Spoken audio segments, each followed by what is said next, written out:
मूर्ख लोग मेरे संपूर्ण प्राणियों के महान ईश्वर रूप श्रेष्ठ भाव को न जानते हुए मुझे मनुष्य शरीर के आश्रित मानकर अर्थात साधारण मनुष्य मानकर मेरी अवज्ञा करते हैं। जिसकी सत्ता स्फूर्ति पाकर प्रकृति अनंत ब्रह्मांडों की रचना करती है, जो प्रकृति और उसके कार्यों का संचालक, प्रवर्तक, शासक और संरक्षक है, जिसकी इच्छा के बिना वृक्ष का पत्ता भी नहीं हिलता है, हर लोक के शासक देवता का भी जो ईश्वर है और जो सबको जानने वाला है, ऐसा मेरा सर्वोत्कृष्ट भाव है।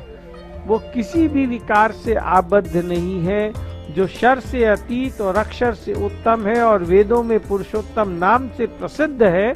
15वें अध्याय का 18वां श्लोक। ऐसे मेरे भाव को मूढ़ लोग नहीं जानते, इसीलिए वे मेरी अवज्ञा करते हैं। लोग मुझे साधारण मनुष्य मानते हैं, वे मुझे मनुष्य शरीर के आश्रित मानते हैं।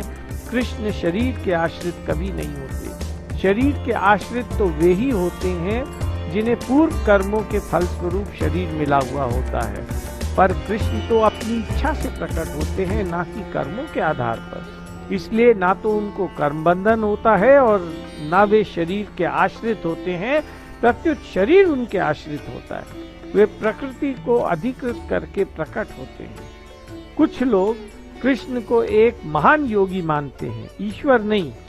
योग के 8 अंग हैं: यम, नियम, आसन, प्राणायाम, प्रत्याहार, धारणा, ध्यान और समाधि। यम के 5 अंग हैं: अहिंसा, सत्य, अस्तेय, ब्रह्मचर्य और अपरिग्रह। अतः महान योगी यम का तो पालन करेगा ही, अर्थात वो सत्य अवश्य ही बोलेगा। और गीता में भगवान कृष्ण ने जगह जगह पर अपने आप को ईश्वर कहा। अतः अगर वे महान योगी हैं तो वे सत्य बोलते हैं, और अगर वे सत्य बोलते हैं तो वे समग्र भगवान हैं, ऐसा तो मानना ही पड़ेगा।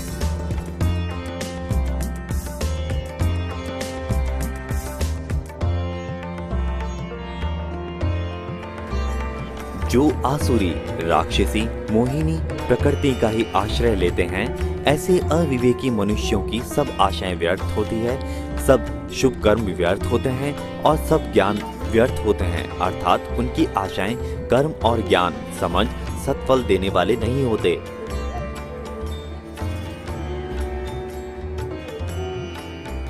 जो लोग कृष्ण से विमुख हैं, वे स्वर्ग चाहते हैं, सांसारिक भोग चाहते हैं, पर उनकी ये सब कामनाएं व्यर्थ जाती हैं। कारण कि परिवर्तनशील और नाशवान वस्तु की कामना एक तो नियम नहीं है कि वो पूरी हो ही, और अगर पूरी हो भी गई तो टिकेगी नहीं, अर्थात फल देकर नष्ट हो जाएगी।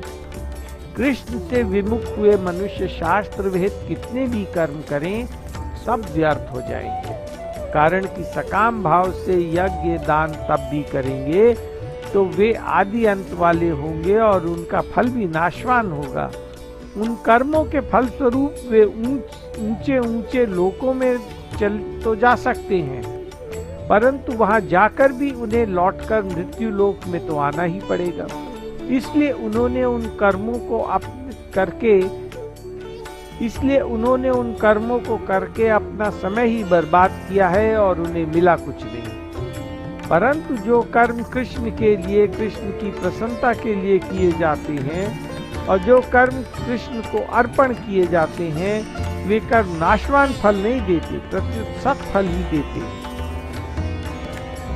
जो मनुष्य अपना स्वार्थ सिद्ध करने में लगे हैं, अपनी कामना पूर्ति में लगे हैं, दूसरों को कितना दुख, कितना नुकसान हो रहा है, इसकी परवाह नहीं करते, वे असली स्वभाव वाले होते हैं।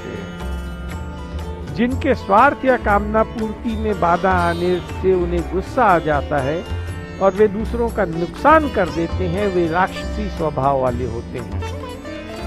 जिनमें न अपना स्वार्थ है, न परमार्थ है और न वैर है, फिर भी बिना किसी कारण के दूसरों को कष्ट देते हैं, उनका नुकसान कर देते हैं, जैसे सोते हुए कुत्ते को लाठी मारती। वे मोही स्वभाव वाले होते हैं। कृष्ण से विमुख होकर केवल अपने प्राणों को रखने की अर्थात सुखपूर्वक जीने की जो इच्छा होती है वो आसुरी प्रकृति है। आसुरी संपत्ति के आश्रित होने पर राक्षसी और मोहिनी प्रकृति भी स्वाभाविक ही आ जाती है।